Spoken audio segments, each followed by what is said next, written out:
Hi hello నమస్తే welcome back to ఐడన్ media. ఈరోజు మనతో ఉన్నారు ఎంటర్ప్రినర్, ఇన్ఫ్లుయెన్సర్, అలాగే లైఫ్ కోచ్ అయిన పవన్ గారు.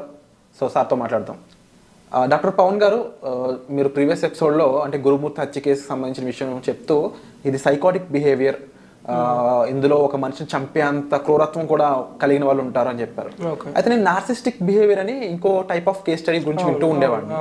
ఆ నార్సిస్టిక్ బిహేవియర్కి దీనికి తేడా ఏంటి కాస్త చెప్తారా? ఓకే, చూడండి, ఇదంతా సైకాటిక్ బిహేవియర్ కానీ నార్సిస్టిక్ కింద భాగంలోనే వస్తాయన్నమాట ఈ సైకాటిక్ ఇవన్నీ. So narcissistic personality, psychotic at least there is a treatment కానీ మెడికేషన్స్ కానీ థెరపీ ఇస్తే తగ్గిపోతుంది. ఈ నార్సిస్టిక్ పర్సనాలిటీ ఎట్లుంటారంటే వాటికి ట్రీట్మెంట్ అనేది ఈ మెడికల్ హిస్టరీలోనే లేదనమాట. ఓకే, ఎందుకు అంటున్నా అంటే వాళ్ళు రియాలిటీకి దూరంగా ఉంటారనమాట. అంటే వాళ్ళు కరెక్ట్గా ఇప్పుడు మనకి ఎంపాతి అంటే పాపం, జాలి, ఈ దయ అని ఉంటుంది, వీళ్ళకి ఏమి ఉండవు అనమాట. కానీ వీళ్ళు చేసేది క్రూరంగా ఇంట్లో వాళ్ళతో. కానీ మీరు బాగా గమనించుకుంటే రియల్ లైఫ్లో కూడా నార్సిస్టిక్లు మన చుట్టూనే తిరుగుతుంటారు, మన మధ్యనే తిరుగుతుంటారు అనమాట.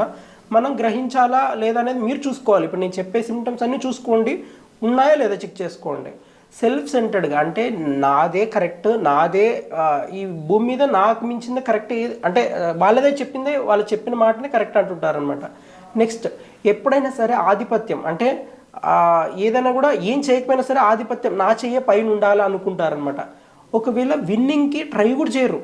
ఒకవేళ ఏదైనా సరే పని కానీ ఏదైనా విన్నింగ్ కూడా ట్రై చేయరు, కానీ విన్నింగ్ రావాలనుకుంటారు అనమాట. ఒక కప్పే కావాలన్నారు అనుకో, గేమ్స్ ఆడి గెలిచి విన్నింగ్ కప్ తెచ్చుకుంటారు. బట్ వీళ్ళు అలా కాదనమాట. గేమ్ ఆడకపోయినా కప్ కావాలి, ఆ కప్ కోసం మనం ఏమైనా చేయొచ్చు, ఆ మనిషిని చంపొచ్చా ఏదైనా చేయొచ్చు అనేది కూడా డిసైడ్ అవుతుంది అనమాట. సో ఇలాంటివి ఉంటాయన్నమాట. ఇంకొకటి ఏంటంటే ఈ నార్సిస్టిక్ పర్సనాలిటీ డిజార్డర్లో మెయిన్గా మనం చూసుకున్నట్టయితే ఎన్విరాన్మెంటల్ ఫ్యాక్టర్, జెనెటికల్ ఫ్యాక్టర్ ఇందాక చెప్పింది సేమ్ అనమాట. ఎన్విరాన్మెంటల్ ఫ్యాక్టర్లో వాతావరణం చిన్నప్పటి నుంచి ఎవరైనా అవమానించారా, లేకపోతే చుట్టూ ఉన్న సరౌండింగ్స్లో బాబాయో పిన్ని వాళ్ళు ఎప్పుడు అనుమానించుకునే లైఫ్ స్టైల్, అంటే వీళ్ళతో పడుకున్నావా, నువ్వు వీళ్ళతో పడుకున్నావా, ఈ లైఫ్ స్టైల్లో పెరిగాడా, లేకపోతే అవమానించడం అన్నాం కదా, తక్కువ కులం, ఇట్లా తక్కువ చేసి మాట్లాడడం, ఇట్లాంటి లైఫ్ స్టైల్లో పెరిగాడా. నెక్స్ట్, లేకపోతే చిన్నప్పటి నుంచి ఏం డబ్బు లేకపోయి దానివల్ల చిత్రహింసలు ఏమైనా అనుభవించాడా. నెక్స్ట్, ఇవన్నీ ఎన్విరాన్మెంటల్ ఫ్యాక్టర్ కింద వస్తుంది. లేకపోతే ఎవరైనా బులింగ్ అంటే ఇష్టం వచ్చినట్లు తిట్టడము, ఇష్టం వచ్చినట్లు చేయడము, ఇది చేశారు ఎవరికైనా, ఇవన్నీ ఎన్విరాన్మెంటల్ ఫ్యాక్టర్ కింద వస్తుంది అనమాట.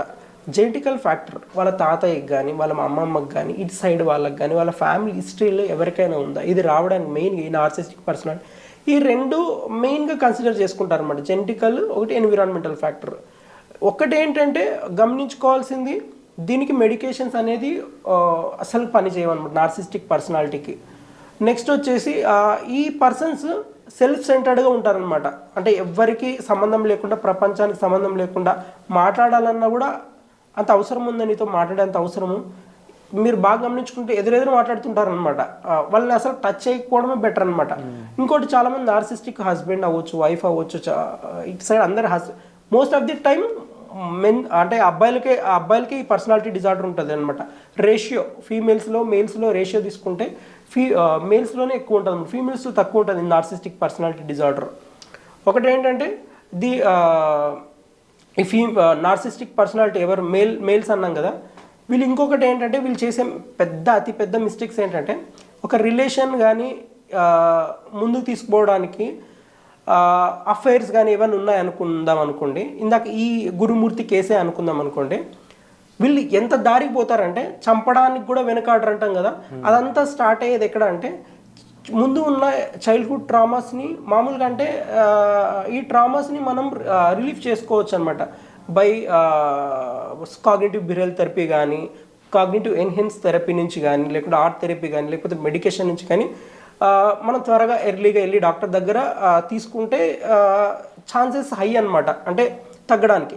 ఎవరైతే ట్రీట్మెంట్లు తీసుకోరో, సరిగ్గా డాక్టర్స్ దగ్గరికి వెళ్ళారో, పైకి అంటే ఆల్మోస్ట్ ఇప్పుడు మ్యారేజ్ అయ్యి ఈ లైఫ్ 40s, ఇప్పుడు ఆయన ఏజ్ ఎంత ఉంటుంది, గురుమూర్తి ఏజ్ కూడా ఆల్మోస్ట్ 40s ఆ ఏజ్లో ఉందనుకోండి. ఆ ఏజ్లో ఉన్నప్పుడు ఏంటంటే దాటిపోయి ఉంటుంది అనమాట ఆలోచనలు. నార్సిస్టిక్ మనకు చాలా చిన్నప్పటి నుంచి ఉండొచ్చు, ఎవరికైనా సరే 25, 24 ఉండొచ్చు. There will B medication, treatment తీసుకొని సైకోటిక్ బిహేవియర్ ఉన్నప్పుడు కట్ చేసుకోవాలా. అది ఎక్స్ట్రీమ్ లీడ్ అయ్యి నార్సిస్టిక్ అంటే మీకు జోకర్ సినిమా చూసింటారు, వాడు ఏం చేస్తుంటాడు అందరు చంపుతుంటాడు. ఎందుకు వాళ్ళని అవమానించడం, చిన్నప్పటి నుంచి ఎవరెవరైతే అవమానించారో వాళ్ళందరూ చంపుతాడు అనమాట. ఈ నార్సిస్టిక్లో ఇంకోటి ఏంటంటే ఎవరైతే బాగా చూసుకుంటారో వాళ్ళని కూడా చంపేస్తాడు. వాడు చంపడం అనేది మామూలు బాగా చూసుకున్న వాళ్ళని వదిలేయడం ఎవరు లేదనమాట, అందరిని చంపేస్తుంటాడు అనమాట. సో ఒక పర్సన్ ఇట్లా అవ్వడానికి కారణం ఏంటి, ఎవరు ఏంటి అనేది చూసుకుంటే మన చుట్టూ ఉన్న సరౌండింగ్స్, మన ఉన్న ఫ్యామిలీ బ్యాక్గ్రౌండ్ నుంచి ఈ ఎన్విరాన్మెంటల్ ఫ్యాక్టర్ ఇవి ఉంటాయి. నేను ఇక్కడ ఆపేసాను 25 years వాళ్ళకు ట్రీట్మెంట్ తీసుకుంటే తగ్గిపోతుంది. ఇప్పుడు ఈయన 40 years అప్పుడు ఒక రిలేషన్ మెయింటైన్ చేశాడు అనుకుందాం, మనకి క్లియర్ కట్గా తెలీదు గురుమూర్తిదే నేను తీసుకునేది, ఎందుకంటే ఇది సైకాటిక్ నార్సిస్టిక్ పర్సనాలిటీ కింద కూడా వస్తుంది అనమాట. ఎందుకంటే ఇప్పుడు ఎప్పుడు అడిగి ఏం చెప్పినా అబద్ధాలు చెప్తున్నాడు, బట్ నేనే చేశాను అంటున్నాడు, కరెక్టే. బట్ ఇప్పుడు సొంత కూతురు వాళ్ళు అడిగినా కూడా ఏమైందన్నా వాళ్ళకి చెప్పలేదు, పోలీసులు అడిగినా ఏం చెప్పట్లేదు. జస్ట్ మనకు వచ్చే న్యూస్ ప్రకారం లేకుంటే మీరు ఫోన్లో కానీ ఏమైనా వీడియోస్ చూసే దీనివల్ల అంటున్నారు కాబట్టి ఏది ఎగ్జాక్ట్ అనేది ఎవరికి ఏం తెలియదు మనకి ప్రూఫ్ అయ్యే వరకు. సో మనం ఈ కేసు ఏదైతే ఉందో గురుమూర్తిది, ఈ నార్సిస్టిక్ పర్సనాలిటీ సైకోటిక్ పర్సనాలిటీ కింద డివిజన్ చేసుకోవచ్చు అనమాట. But proper treatment, medications, exercise, therapy తీసుకుంటే తగ్గిపోతుంది. ఇంకొకటి ఏంటంటే ఈ సైకాటిక్ బిహేవియర్లో నార్సిస్టిక్ పర్సనాలిటీ కానీ దాని డివిజన్లో సిజోఫ్రీనియా అని ఉంటుంది అనమాట. వాళ్ళు ఎట్లుంటారంటే ఇంక రియాలిటీకి దగ్గర ఉంటారు. ఇప్పుడు మీరు ఇక్కడ కనిపించారనుకోండి, వాళ్ళు ఈ చుట్టూ మీరు కూర్చున్న స్థలం కానీ నేను కూర్చున్న స్థలం కానీ ఈ స్థలమే వాళ్ళు సేఫ్టీ అనుకుంటారు అనమాట, బయటకు కూడా వెళ్ళాలనుకోరు అనమాట. అట్లా అసలు వాళ్ళు ఇంకా మీరు కరెక్ట్ చెప్పాలంటే సొంత ఇంట్లో వాళ్ళనే మీరు నన్ను చంపుతారా అంటే ఈ నార్సిస్టిక్ అదే సైకోటిక్ బిహేవియర్లోనే టైప్స్ అనమాట ఇవి. సిజోఫ్రీనియా అంటామన్నమాట. ఆ కేసు ఎట్లుంటుందంటే ఇప్పుడు సొంత ఇంట్లో వాళ్ళు ఇప్పుడు బయటికి పోదాం రామ్మా అని అడుగుతారు, రా అన్న అని అడిగితే మీరు నన్ను చంపుతారు, నేను మీ ఏంటి రాను అంటారు అనమాట. సైకాట్రిక్ కేసెస్ ఎట్లుంటాయంటే మీకు చెప్తున్నాను అనమాట. లిటరల్లీ చెప్పాలంటే మీరు ఎర్రగడ్డ హాస్పిటల్కి వెళ్ళి చూడండి, దెర్ విల్ బి మైల్డ్ ఉన్న వాళ్ళకి ఒక టైప్ ఆఫ్ ఏమంటారు జైలు లాంటిది అనుకోండి, జైలు చిన్న గోడ అనుకోండి తక్కువ ఉన్న వాళ్ళకి, ఎక్కువ ఉన్న వాళ్ళకి పెద్ద గోడ, ఇంకా పెద్దగా ఉన్న వాళ్ళకి కట్టేసి జైలు ఇట్లా పెట్టేసి ఉంటారు అనమాట. ఈ సిజోఫ్రీనియా వల్ల అంటే మీరు చూసే ఉంటారు, ఇట్ట కొట్టుకొని కొరకడం ఇవి చేస్తుంటారు. వీళ్ళందరూ ఎందుకు ఇట్లా చేస్తారంటే వాళ్ళది extreme conditions, lack of treatment, అంటే సరిగ్గా ఎవరు చూసుకోకపోవడం. మెడిసిన్ అంటే ఏదైనా ఉందా? నార్సిస్టిక్ పర్సనాలిటీకి లేదు, ఉన్న ఆ మేనేజ్మెంట్ అప్పుడప్పుడు పూర్తి మని సైకోటిక్ ఉంది, డిప్రెషన్కి ఉంది, యాంగ్జైటీకి ఉంది, దీనికి లేవన్నమాట. సైకోటిక్ మనిషిని చంపేద్దాము అని చెప్పేసి ఇలా బయట తిరిగే నార్సిస్టిక్ బిహేవియర్ పీపుల్ని ఇప్పుడు వరకు ఇలాంటి కేస్ స్టడీస్ ఉన్నాయి, వీళ్ళని ఎలా ఈ విధంగా ట్రీట్ చేస్తారు, వీళ్ళని ఎక్కడ పెట్టారు, మెంటల్ హాస్పిటల్లో పెట్టారా లేకపోతే ఏం చేస్తారు, దానికి ఎండ్ పాయింట్ ఏంటి? వీళ్ళకి నిజంగా చెప్తానంటే ట్రీట్మెంట్ లేదండి. వీళ్ళకి నిజంగా ట్రీట్మెంట్ లేదు. ఉన్న దాంట్లో వాళ్ళని జైల్లోనే పెట్టేస్తారు మోస్ట్లీ.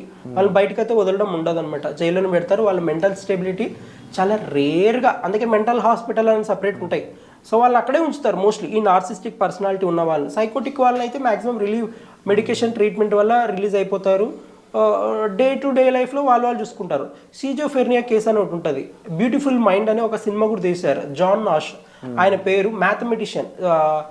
సిజోఫ్రీనియా కేసు ఉన్న వాళ్ళకి రికవరీ ఉండదని అందరికి తెలుసు, బట్ ఈయన మాత్రం ఎక్సెప్షనల్ అనమాట. జాన్ నాష్ అనే సైంటిస్ట్ జియోమెట్రీ, ఆల్జిబ్రాకి సంబంధించిన ఒక ఏమంటారు అవార్డు కూడా తీసుకున్నాడు అనమాట, అకాడమీ అవార్డు ఏదో. ఆయన కోసం మూవీ కూడా తీశారు బాలీవుడ్లో.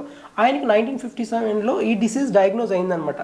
ఆ డిసీజ్ డయాగ్నోజ్ అయింది అనేది కూడా ఆయనకు తెలియదు, ఆ డిసీజ్ ఉందని కూడా తెలియదు అనమాట. రోజు పోయి ఒక ప్లేస్లోకి వెళ్ళి లెటర్లు వేస్తూ ఉంటాడు అనమాట. లెటర్లు వేస్తుంటే ఆయన కూడా పోతుంటాడు, ఎవరికి ఒక రోజు ఇట్లే డైలీ పోతున్నాడు. కొన్ని సంవత్సరాల నుంచి వాళ్ళ భార్య అబ్జర్వ్ చేస్తుంటుంది, నా భర్త ఎక్కడికి వెళ్తున్నాడు, ఎక్కడికి వెళ్తున్నాడు.